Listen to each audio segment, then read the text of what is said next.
श्री गणेशाय नमः। श्री सरस्वत्यै नमः। श्री गुरुचरणकमलेभ्यो नमः। नीलाचलनिवासाय नित्याय परमात्मने बलभद्रसुभद्राभ्यां जगन्नाथाय ते नमः। श्रीमद्भगवद गीता के 13वें अध्याय का महात्म्य। श्री महादेव जी कहते हैं, पार्वती अब 13वें अध्याय की अगाध महिमा का वर्णन सुनो। उसको सुनने से तुम बहुत प्रसन्न होगी। दक्षिण दिशा में तुंगभद्रा नाम की एक बहुत बड़ी नदी है। उसके किनारे हरिहरपुर नामक रमणीय नगर बसा हुआ है। वहाँ हरिहर नाम से साक्षात भगवान शिव जी विराजमान हैं, जिनके दर्शन मात्र से परम कल्याण की प्राप्ति होती है। हरिहरपुर में हरिदीक्षित नामक एक क्षत्रिय ब्राह्मण रहते थे, जो तपस्या स्वाध्याय में संलग्न तथा वेदों के पारगामी विद्वान थे। उनके एक स्त्री थी, जिसे लोग दुराचारा कहकर पुकारते थे। इस नाम के अनुसार ही उसके कर्म थे। वह सदा पति को कुवाच्य कहती थी। उसने कभी भी उनके साथ शयन नहीं किया। पति से संबंध रखने वाले जितने लोग घर पर आते, उन सबको डांट बताती और स्वयं कामोन्मत्त होकर निरंतर व्यभिचारियों के साथ रमण किया करती थी। एक दिन नगर को इधर उधर आते जाते हुए पुरवासियों से भरा देख उसने निर्जन एवं दुर्गम वन में अपने लिए संकेत स्थान बना लिया। एक समय रात में किसी कामी को न पाकर वह घर के किवाड़ खोल नगर से बाहर संकेत स्थान पर चली गई। उस समय उसका चित्त काम से मोहित हो रहा था। वह एक एक कुंज में तथा प्रत्येक वृक्ष के नीचे जा जाकर किसी प्रियतम की खोज करने लगी, किंतु सभी स्थानों पर उसका परिश्रम व्यर्थ गया। उसे प्रियतम का दर्शन नहीं हुआ। तब वह उस वन में नाना प्रकार की बातें कहकर विलाप करने लगी। चारों दिशाओं में घूम घूम कर वियोग जनित विलाप करती हुई उस स्त्री की आवाज़ सुनकर कोई सोया हुआ बाघ जाग गया और उछलकर उस स्थान पर पहुंचा जहां वह रो रही थी। उधर वह भी उसे आते देख किसी प्रेमी की आशंका से उसके सामने खड़ी होने के लिए ओट से बाहर निकल आई। उस समय व्याघ्र ने आकर उसे नखरूपी बाणों से प्रहार किया और पृथ्वी पर गिरा दिया। इस अवस्था में वह कठोर वाणी में चिल्लाती हुई पूछ बैठी, अरे वाघ, तू किस लिए मुझे मारने यहाँ आया है? पहले इन सारी बातों को तो बता, फिर मुझे मारना। उसकी बात सुनकर प्रचंड पराक्रम व्याघ्र क्षण भर के लिए उसे अपना ग्रास बनाने से रुक गया और हंसता हुआ सा बोला, दक्षिण देश में मलापहा नामक एक नदी है। उसके तट पर मुनिपर्णा नगरी बसी हुई है। वहाँ पंचलिंग नाम से प्रसिद्ध साक्षात भगवान शंकर निवास करते हैं। उसी नगरी में मैं ब्राह्मण कुमार होकर रहता था। नदी के किनारे अकेला बैठा रहता और जो यज्ञ के अधिकारी नहीं हैं, उन लोगों से भी यज्ञ कराकर उनका अन्न खाया करता था। इतना ही नहीं, धन के लोभ से मैं सदा अपने वेद पाठ के फल को भी बेचा करता था। मेरा लोभ यहाँ तक बढ़ गया कि अन्य भिक्षुओं को गालियाँ देकर हटा देता और स्वयं दूसरों को नहीं देने योग्य धन भी बिना दिए ही हमेशा ले लिया करता था। ऋण लेने के बहाने मैं सब लोगों को छला करता। तदनंतर कुछ काल व्यतीत हो जाने पर मैं बूढ़ा हुआ।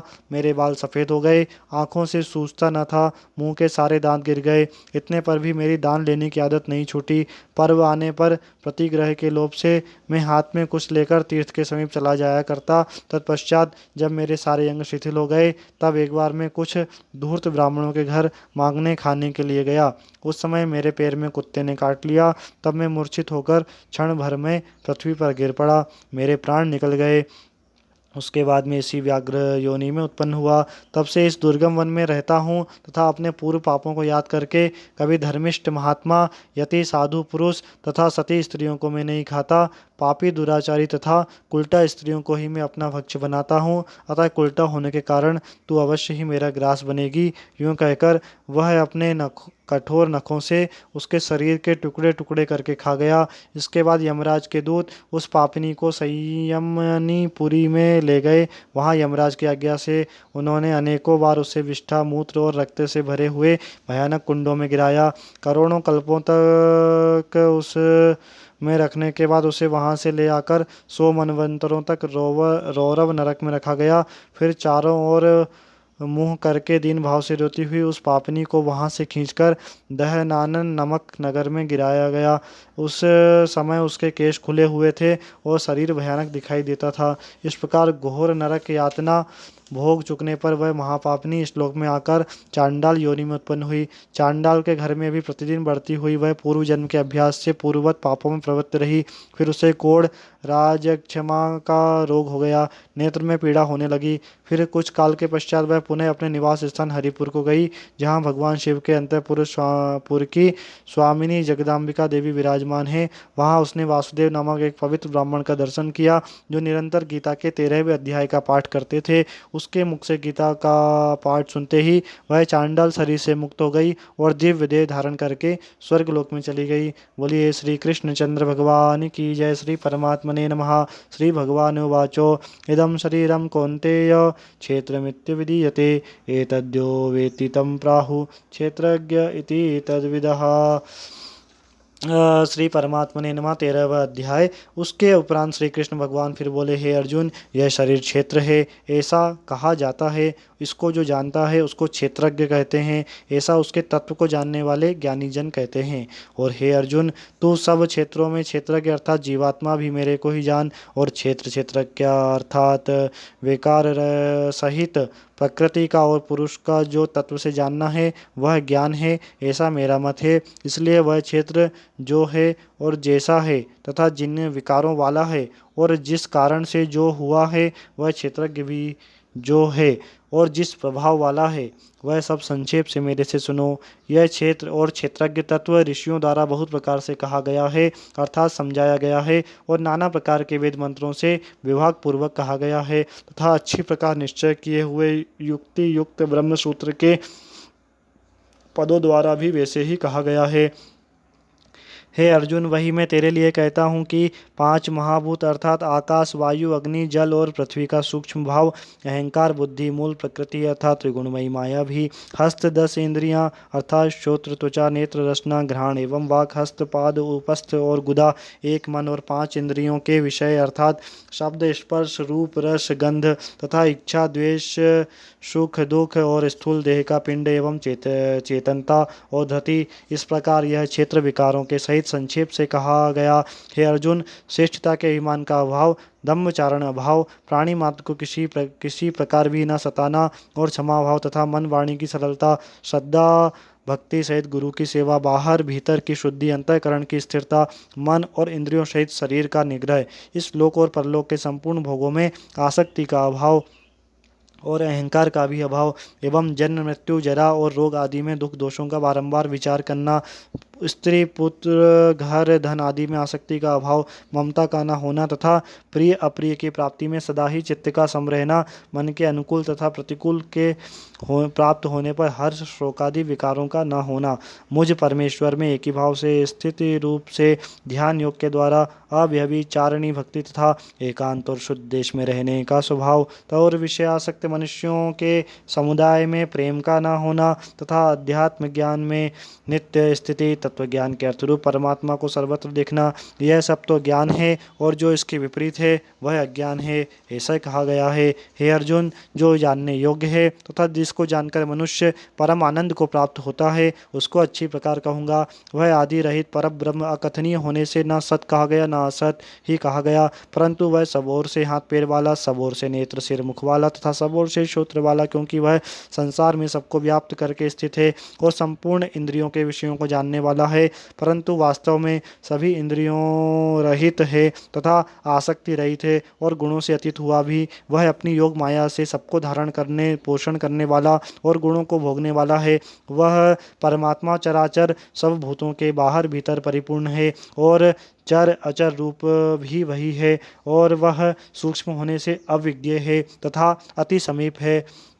अति समीप दूर में और में भी वही स्थित है, और वह विभाग रहित एक रूप से आकाश के सदृश परिपूर्ण हुआ भी चराचर संपूर्ण भूतों में पृथक पृथक सदृश स्थित प्रतीत होता है, तथा वह जानने योग्य परमात्मा विष्णु रूप भूतों को धारण पोषण करने वाला और रुद्र रूप से संहार करने वाला तथा ब्रह्मा रूप से सबका उत्पन्न करने वाला है।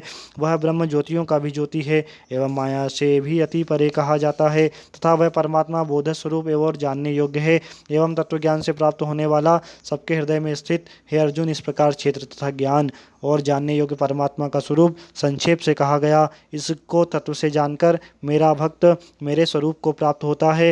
हे अर्जुन, प्रकृति अर्थात त्रिगुणमयी मेरी माया और जीवात्मा अर्थात क्षेत्रज्ञ, इन दोनों को ही तो अनादि जान और राग द्वेष आदि विकारों का तथा त्रिगुणात्मक संपूर्ण पदार्थों को भी प्रकृति से ही उत्पन्न हुए जान, क्योंकि कार्य और करण के उत्पन्न करने में हेतु प्रकृति कही जाती है और जीवात्मा सुख दुखों के भोक्तापन में अर्थात भोगने में ही हेतु कहा गया है। परंतु प्रकृति में स्थित हुआ ही पुरुष प्रकृति से उत्पन्न हुए त्रिगुणात्मक सब पदार्थों को भोगता है और इन गुणों का संग ही इस जीवात्मा के अच्छी बुरी योनियों में जन्म लेने का कारण है। वास्तव में तो यह पुरुष इस देह में स्थित हुआ भी पर अर्थात त्रिगुणमयी माया से सर्वथा अतीत ही है। केवल साक्षी होने से उपद्रष्टा और यथार्थ सम्मति देने वाला होने से अनुमंता एवं सबको धारण करने वाला होने से भर्ता, जीव रूप से भोक्ता, ब्रह्मादिकों का भी स्वामी होने से महेश्वर और शुद्ध चित्तानंद घन होने से परमात्मा, ऐसा कहा गया। इस प्रकार पुरुष को और गुणों के सहित प्रकृति को जो मनुष्य तत्व से जानता है वह सब प्रकार से वर्तता हुआ भी फिर नहीं जन्मता अर्थात पुनर्जन्म को प्राप्त नहीं होता। हे अर्जुन, उस परम पुरुष परमात्मा को कितने ही मनुष्य तो शुद्ध हुई सूक्ष्म बुद्धि से ध्यान के द्वारा हृदय में देखते हैं तथा अन्य कितने ही ज्ञान योग के द्वारा देखते हैं और अपर कितने ही निष्काम कर्मियों के द्वारा देखते हैं, परंतु इनसे अर्थात जो मंद बुद्धि वाले पुरुष हैं वे स्वयं इस प्रकार न जानते हुए दूसरों से अर्थात तत्व के जानने वाले पुरुषों से सुनकर ही उपासना करते हैं अर्थात उन पुरुषों के कहने के अनुसार ही श्रद्धा सहित तत्पर हुए साधन करते हैं और वे सुनने के परायण हुए पुरुष भी मृत्यु रूप संसार सागर को निसंदेह तर जाते हैं। हे अर्जुन, यावन मात्र जो कुछ भी स्थावर जंगम उत्तम वस्तु प्राप्त होती है उस संपूर्ण को तू क्षेत्र और क्षेत्रज्ञ के संयोग से ही उत्पन्न हुई जान अर्थात प्रकृति और पुरुष के परस्पर संबंध से ही संपूर्ण जगत की स्थिति है।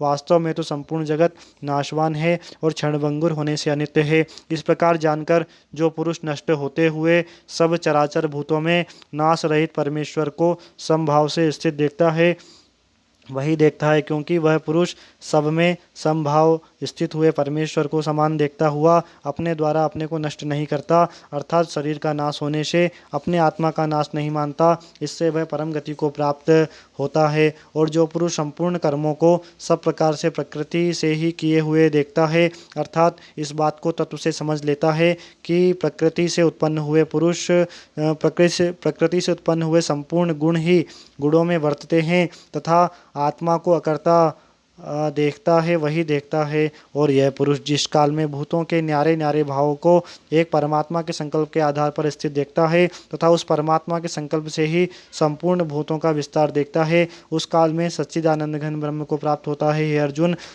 अनादि होने से और गुणातीत होने से यह अविनाशी परमात्मा शरीर में स्थित हुआ भी वास्तव में न करता है न लिपायमान होता है। जिस प्रकार सर्वत्र व्याप्त हुआ भी आकाश सूक्ष्म होने के कारण लेपायमान नहीं होता, वैसे ही सर्वत्र देह में स्थित हुआ भी आत्मा गुणातीत होने के कारण देह के गुणों से लेपायमान नहीं होता। हे अर्जुन, जिस प्रकार एक ही सूर्य इस संपूर्ण ब्रह्मांड को प्रकाशित करता है उसी प्रकार एक ही आत्मा संपूर्ण क्षेत्र को प्रकाशित करता है अर्थात नित्य बोधक स्वरूप एक आत्मा की ही सत्ता से संपूर्ण जड़ वर्ग प्रकाशित होता है। इस प्रकार क्षेत्र और क्षेत्रज्ञ के भेद को तथा विकार सहित प्रकृति के छूटने के उपाय को जो पुरुष ज्ञान नेत्रों द्वारा तत्व से जानते हैं वे महात्मा जन पर ब्रह्म परमात्मा को प्राप्त होते हैं। श्रीमद् भगवद गीता रूपी उपनिषद एवं ब्रह्म विद्या तथा योग शास्त्र विषय श्री कृष्ण और अर्जुन के संवाद में क्षेत्रज्ञ विभाग योग नामक 13वां अध्याय। बोलिए श्री कृष्ण चंद्र भगवान की जय। श्री पितृरूपी जनार्दन महाराज की जय।